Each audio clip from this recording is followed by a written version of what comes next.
My name is Jaime Young. I'm the chef partner at Sunday Hospitality. We currently have 4 restaurants, 2 in Brooklyn, Rule of Thirds in Greenpoint, and Sunday in Brooklyn in South Brooklyn. And we're working with the Hoxton Hotel in downtown LA. We have 2 restaurants there in the hotel. Pilot, which is our rooftop restaurant, and Sibling Rival, which is our first floor restaurant concept. Raising money has always been and always will be a tricky thing. So to try and figure out how to push off all the upfront costs as far out as possible definitely helps. At least gives you a cushion, so this way you can use whatever money you have as a startup to kind of invest in the equipment and the things you need to get the doors open. Staff retention's big on controlling costs. We've been working with some people for 2 or 3 years now, and we can rely on them. They know what they're doing. Everything comes out consistent because they've been doing the recipes multiple times, and it's definitely frees up the chef in order to work on new items and new dishes, work on controlling all his costs and making sure everything's in line. So, staff retention, I think, is like one of the biggest things you can do to keep your costs in line and your consistency, which is your backbone. I haven't had the opportunity yet to build my own kitchen, so we inherited basically all the equipment, so we never really had the opportunity to do that.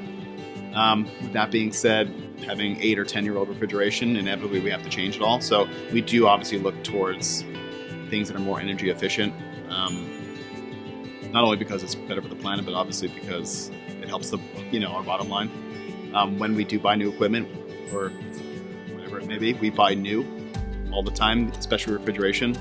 Refurbished, I think, if you have to, you have no choice.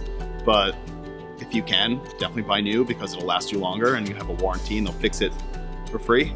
So even though you're putting more money out up front for a new piece of equipment, later on down the line it's going to save you.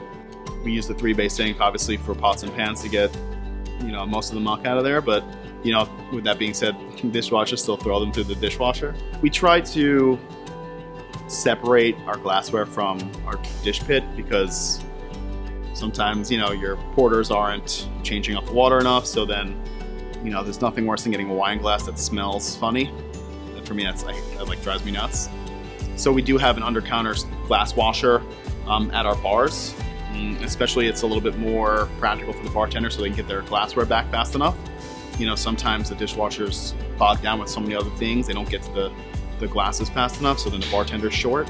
So keeping that there is ideal. So when you open up your first restaurant, it might not be exactly as you pictured it or exactly what you want it to be. And I think this goes out to all chefs. We have a sense of intense pride, and sometimes I would even argue ego.